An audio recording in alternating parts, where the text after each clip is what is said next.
अस्सलाम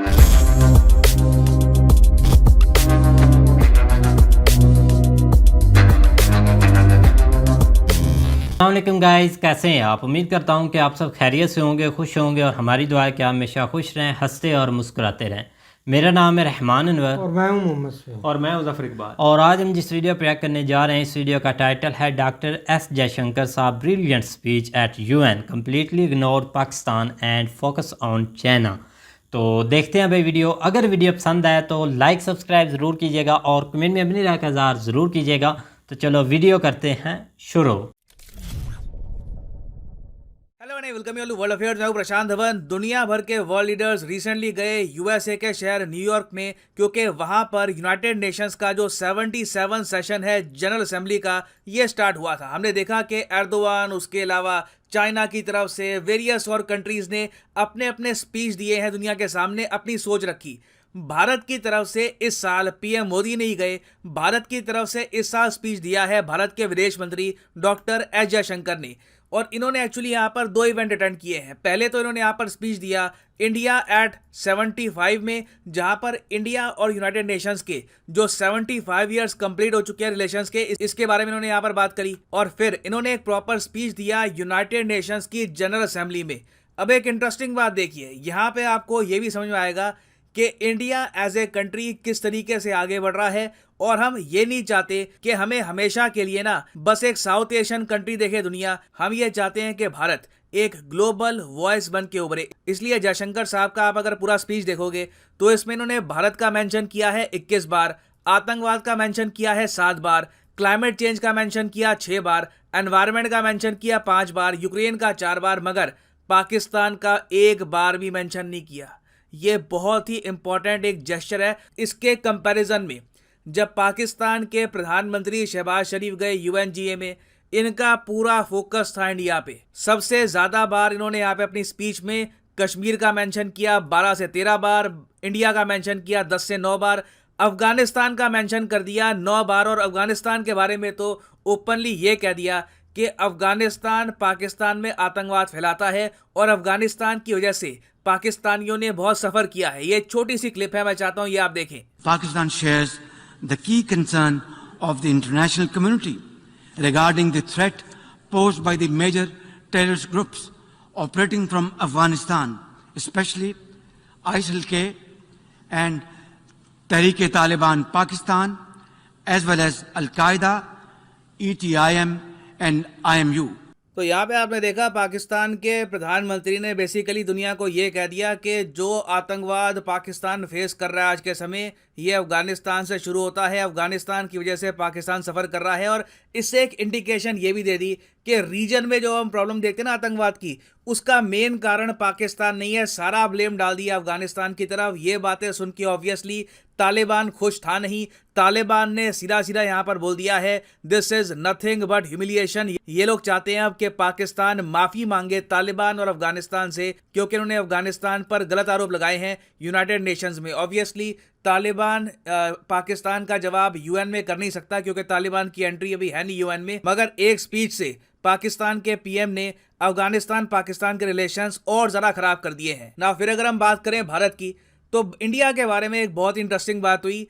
इंडिया अकेला देश है दुनिया में जिसको रशिया और यूएसए दोनों ओपनली यूनाइटेड नेशंस में खड़े होकर कहते हैं कि ये देश यूएन सिक्योरिटी काउंसिल का परमानेंट मेंबर बनना चाहिए। रशिया के जो विदेश मंत्री है ये गए यूएसए में, हालांकि एक बार को पता था नहीं कि यूएस इनको वीजा देगा भी या नहीं देगा, मगर सर्गेई लैवरोव गए यूएन में और इन्होंने यहाँ पर कहा कि देखो बात चल रही है 4 कंट्रीज को यूनाइटेड नेशन सिक्योरिटी काउंसिल में परमानेंट सीट देने की। हम सिर्फ 2 कंट्रीज का समर्थन करते हैं, एक है भारत, दूसरा ब्राजील। रशिया के हिसाब से जर्मनी, जापान को यूएन सिक्योरिटी काउंसिल में नहीं होना चाहिए। तो इंडिया यहाँ पे एक स्टैंड आउट कंट्री आता है। फिर जो बाइडेन को आप अगर देखोगे तो ये ब्राजील का समर्थन नहीं करते यूएन सिक्योरिटी काउंसिल की परमानेंट सीट के लिए, ये इंडिया का समर्थन करते हैं। तो इंडिया एक ऐसा कंट्री है जो एक यूनिक रिलेशन एंजॉय करता है दोनों साइड में। और इसलिए डॉक्टर एस जयशंकर ने यूएन में खड़े होकर यह भी कहा कि वैसे तो बहुत लंबे समय से हम सुनते आ रहे हैं कि यूनाइटेड नेशंस का विस्तार होगा, सिक्योरिटी काउंसिल में चेंजेस लाए जाएंगे, इंडिया को एक स्थायी मेंबर बनाया जाएगा, मगर अब फाइनली हम देख रहे हैं कि कुछ शिफ्ट हो रहा है। बहुत से देश हैं अब डायरेक्टली इंडिया का नाम लेकर बात करते हैं यूएन सिक्योरिटी काउंसिल। नहीं तो यूजुअली आप देखोगे तो कंट्रीज डायरेक्टली किसी का नाम लेती नहीं है, बस संकेत दिए जाते हैं कि किसकी बात की जा रही है। मगर इंडिया के केस में आप नोटिस करोगे पुर्तगाल के प्राइम मिनिस्टर ने अपना स्पीच दिया, कैटेगोरिकली ये कहा स्पीच में कि इंडिया को यूनाइटेड नेशन सिक्योरिटी काउंसिल में होना चाहिए, ये वर्ल्ड पीस के लिए बहुत इंपॉर्टेंट है। मैक्सिको ने तो ओपनली ये कह दिया यूएन में कि सिर्फ पीएम मोदी है दुनिया में अकेले लीडर जो पीस स्थापित कर सकते हैं। यूक्रेन और रशिया में तो ऐसे कंट्री को आप यूएन सिक्योरिटी काउंसिल में क्यों नहीं एंट्री देते। और मैंने आपको बताया था इसके बारे में कि ये होगा 10 अगस्त को। मैंने ये वीडियो अपलोड करी थी जहां पे मैंने आपको बताया था कि मैक्सिको के प्रेसिडेंट ने कहा था कि एक कमेटी बननी चाहिए जहां पर पीएम मोदी होंगे, पोप होंगे और यूएन के चीफ होंगे, और ये कमेटी वर्ल्ड पीस पर काम करेगी और इंश्योर करेगी कि आने वाले 5 साल तक कोई भी जंग ना लड़ी जाए। तो मैक्सिको ने फाइनली ये इशू यूएन में उठा लिया, मगर थोड़ा सा इसमें चेंज कर लिया। अपने स्पीच में पोप और यूएन के चीफ को गायब कर दिया, सिर्फ फोकस किया पीएम मोदी पर। ना वापस आते हैं जयशंकर साहब के स्पीच पर, जो एक स्पेशल इवेंट हुआ है India at 75 years showcasing India UN partnership. इस स्पीच में पहले जयशंकर साहब ने यह कहा कि दुनिया को यह समझना चाहिए 18वीं शताब्दी थी, इंडिया दुनिया की जीडीपी का 25% अपने पास रखता था। हम यहाँ पर बात कर रहे हैं ब्रिटिशर्स के आने से पहले के एरा की। फिर ये कहते हैं कि मिडल 20वीं सेंचुरी तक, जब तक ब्रिटिश एम्पायर ने काफ़ी लूटमार कंप्लीट कर ली इंडिया में, तब तक इंडिया दुनिया के सबसे जो पूरेस्ट कंट्रीज हैं उनमें आ चुका था। ये अपने आप में बहुत अच्छा आंसर है उन लोगों का जो आज भी कहते हैं कि जी ब्रिटिश एम्पायर से इंडिया को फायदा हुआ था, रेलवेज आ गई, कुछ आ गई, बट इन रियलिटी हमारी इकोनॉमी को बुरी तरीके से डिस्ट्रॉय कर दिया था ब्रिटिश एम्पायर ने। बट आगे जयशंकर साहब ये भी ऐड करते हैं कि इंडिया फिर रुका नहीं, इंडिया आज के समय उसी कंट्री को बीट करके 5वीं सबसे बड़ी इकोनॉमी बन चुका है दुनिया की, और भारत के सपने बहुत बड़े हैं। अब आने वाले जो 25 साल है उसमें आप देखोगे भारत की असली उड़ान, क्योंकि अब देखिए प्लेटफॉर्म बिक चुका है, इंडिया के पास रिसोर्सेज हैं, हमारे पास मोटिवेशन है, और टारगेट हमारे देश का ये है, हमारे पीएम ने टारगेट दिया है कि 2047 तक हमको बनना है एक डेवलप्ड कंट्री। और इस बीच आप देखोगे भारत मेजर अकॉम्प्लिशमेंट हासिल करेगा। फॉर एग्जांपल आपको दिखेगा पहला भारतीय चांद के सरफेस पर, यह बात कही है जयशंकर साहब ने। हमारा खुद का इंटरनेशनल स्पेस स्टेशन होगा जिस पे ऑलरेडी काम चल रहा है, और इंडिया के ज्यादातर जो गांव हैं ये डिजिटाइज हो चुके होंगे, पॉवर्टी को हम इरेडिकेट कर चुके होंगे। तो इंडिया की जो विजन है आने वाले 25 सालों की, इसके बारे में इन्होंने बात करी स्पीच में। फिर अगर हम आए यूनाइटेड नेशंस के स्पीच में, तो यहाँ पर जयशंकर साहब ने इनडायरेक्टली आलोचना करी है चाइना की। इन्होंने ये नहीं कहा कि पाकिस्तान को रोकना चाहिए आतंकवाद वगैरह, क्योंकि इन दी एंड देखो फायदा नहीं है बोलने का, हम बहुत लंबे समय से बोल चुके हैं। और प्रॉब्लम ये होती है कि जब हम बार बार अपने कंट्री को वर्ल्ड स्टेज पर पाकिस्तान से कंपेयर करते हैं तो दुनिया भी इंडिया का स्टैचर कम कर देती है। दुनिया सोचती है कि हाँ इंडिया आज भी उलझा हुआ है पाकिस्तान में। तो हमने यहाँ पर डायरेक्टली फोकस किया चाइना पर, और ये कहा कि चाइना ने जिस तरीके से यूनाइटेड नेशन सिक्योरिटी काउंसिल का जो सैंक्शन 1267 कमेटी है यहाँ पर आतंकवादियों को बचाया, ये बहुत गलत था। और आतंकवादियों को जो भी कंट्री डिफेंड करता है, चाइना की बात करें क्योंकि चाइना ने लिटरली आतंकवादियों को डिफेंड किया यूएन में, तो जो भी देश आतंकवादियों को डिफेंड करता है, do it at your own peril. Peril का मतलब क्या है कि इन द फ्यूचर आपको प्रॉब्लम आएगी, आपको संकट फेस करना पड़ेगा। इतिहास गवाह है जिस कंट्री ने भी आतंकवादियों का यूज करने की कोशिश करी है, इवेंचुअली उस कंट्री को ही बहुत ही बड़ा प्राइस पे करना पड़ा। और ये बात यूएसए के केस में भी सही होती है। यूएसए ने तालिबान बनाया था यूएसएसआर को हटाने के लिए अफगानिस्तान से, उस तालिबान ने बाद में ओसामा बिन लादेन को भी नर्चर किया, उसको भी बड़ा किया। अंत में क्या हुआ, ओसामा बिन लादेन ने ही यूएसए को सबसे बड़ा टेररिस्ट अटैक दिया, उनके हजारों लोग मार दिए। तो इंडिया ने यहाँ पर क्लियरली एक वार्निंग दिया चाइना को कि जो आपके स्टेप्स हैं देख लीजिए, लॉन्ग टर्म में इससे आपको लॉस ना हो जाए। और आप लोग खुद ही समझ सकते हैं कि इतने इंपॉर्टेंट मंच पर यूक्रेन वॉर की बात ना हो, ऐसा हो नहीं सकता।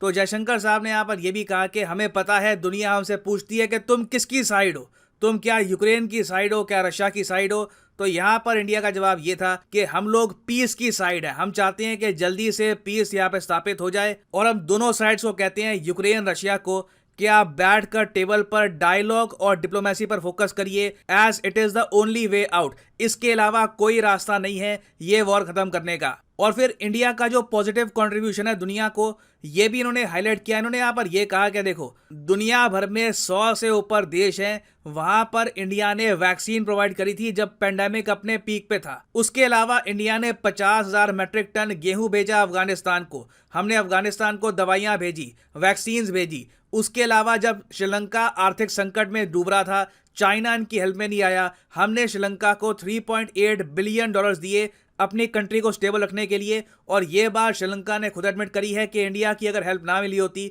तो सिचुएशन बहुत ज़्यादा बदतर हो जाती श्रीलंका में। उसके अलावा हमने म्यांमार को भी 10,000 मेट्रिक टन भेजी फूड एड।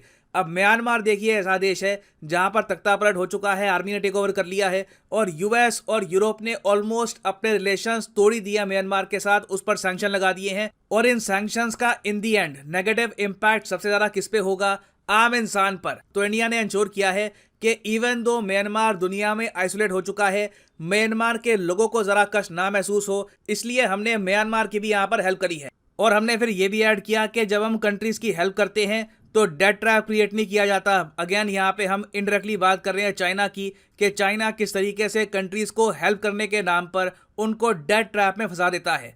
एनवायरनमेंट की भी यहाँ पर बात करी गई कि क्लाइमेट चेंज से किस तरीके से इंडिया लड़ रहा है। तो ओवरऑल एक बहुत अच्छा वेल राउंडेड स्पीच था जहां पर जयशंकर साहब ने प्रॉपरली इंडिया का पर्सपेक्टिव दुनिया के सामने रखा। नाउ फाइनली मैं यहाँ पे आपसे एक क्वेश्चन पूछना चाहूंगा, आपके हिसाब से वो कौन सा टॉपिक है जिसे इंडिया को रेस करना चाहिए यूनाइटेड नेशंस में? ये कुछ भी हो सकता है, ये जो रिसेंट अटैक्स हुए हैं यूके में या फिर कुछ और इशू है, आपके हिसाब से वो कौन सा सर्टेन टॉपिक है जो इंडिया रेस करता नहीं है यूएन में मगर रेस करना चाहिए? लिखिएगा इसके बारे में कमेंट सेक्शन में, मैं जानना चाहूंगा आपके थॉट्स। और फाइनली यहाँ पर मैं ये भी ऐड कर दूं कि आप किसी भी एग्जाम की तैयारी कर रहे हैं, चाहे UPSC, SSC, bank, NEET, IIT, JEE, comment section में जाओ इस वीडियो की और यहाँ पे पिन कमेंट में आपको मिलेगा ये लिंक और यहाँ पे आप परचेज कर सकते हैं the course of your choice. For example let's say आपको परचेज करना है आईआईटी एग्जाम का कोर्स, तो सिंपली यहाँ पर क्लिक करिए आईआईटी पर और यहाँ पे आप परचेज कर पाएंगे कोर्स ऑफ योर चॉइस। और जो प्राइसेस यहाँ पर लिखी है ना, फॉर एग्जांपल यहाँ पे आप देख पाओगे लिखा है कि आप 42 मंथ का जो कोर्स है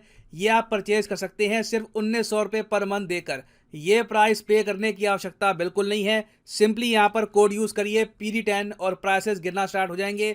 ये कोड आपको डिस्काउंट देगा यूपीएससी, एसएससी, नीट किसी भी एग्जाम के कोर्स में on Unacademy. So use the code PD10 and save your hard earned money. So इसी नोट के साथ ये है वीडियो का अंत। Thank you for listening and as always God bless you all.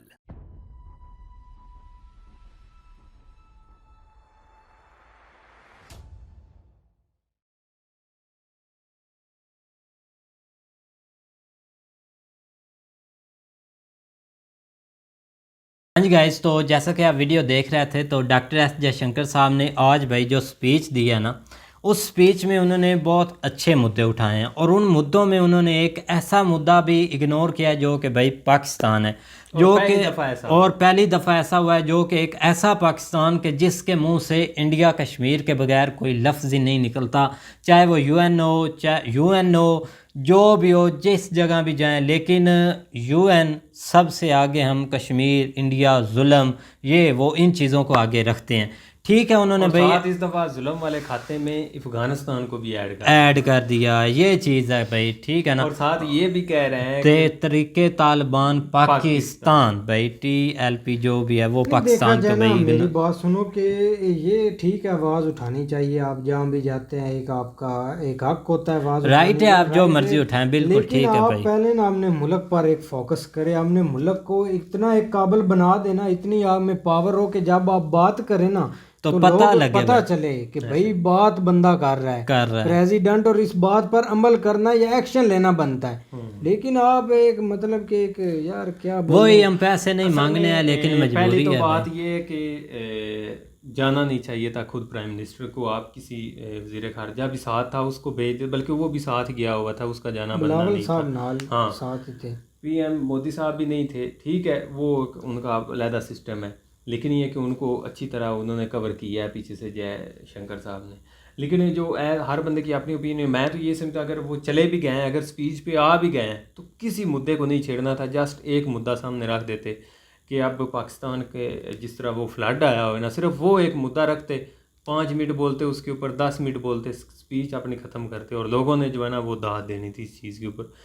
आप मर रहे हैं, तड़प रहे हैं, कोई चीज़ यहाँ पे मिल नहीं रही है, पता नहीं, आप अंदर आके देखें कि यहाँ पे मुल्क के अंदर कैसे हालात चल रहे हैं, आप सोच भी नहीं सकते। और ऐसे ऐसे मामलात खुल गए ना, 1-2 दिनों में सबको पता चल जाएगा कि क्या कुछ हो गया है। बिल्कुल ठीक है, जो कि आज की न्यूज़ चल रही हैं, तो आप हैरान रह जाएंगे कि एक मुल्क में इस तरह के मामलात कैसे हो सकते हैं। और इतने भाई जालिम लोग, आप जिसको बोलते हैं ना कि वो जुल्म जो ये बोलते हैं ना कि जुल्म क्या है, लेकिन मामलात के ऊपर वो बाद में वीडियो बनाएंगे। फोकस करें अपने, उसके बाद जो है ना वो वापसी का रास्ता लेते, बेजा भी एक हो जानी थी, और एक अच्छा जो है ना वो मैसेज। लेकिन देखा जाए तो हर जब भी ये एक यूएन में होती है, ये ऐसी मीटिंग भी होती है, आवाज़ उठाते हैं, कोई एक्शन वगैरह, कोई लोग इनकी बात पर फोकस ही नहीं करते। उनको पता है हर बार का इनका मामला है, आते हैं बोल कर चले जाते हैं, खुद ही लड़ भिड़ कर चले जाते हैं। इनको भाई है ऐसा फॉर्म है, उनको जो है ना वो एक ज़्यादा जो है ना वो पॉलिटिकल इस्तेमाल के तौर पे लेके चले गए।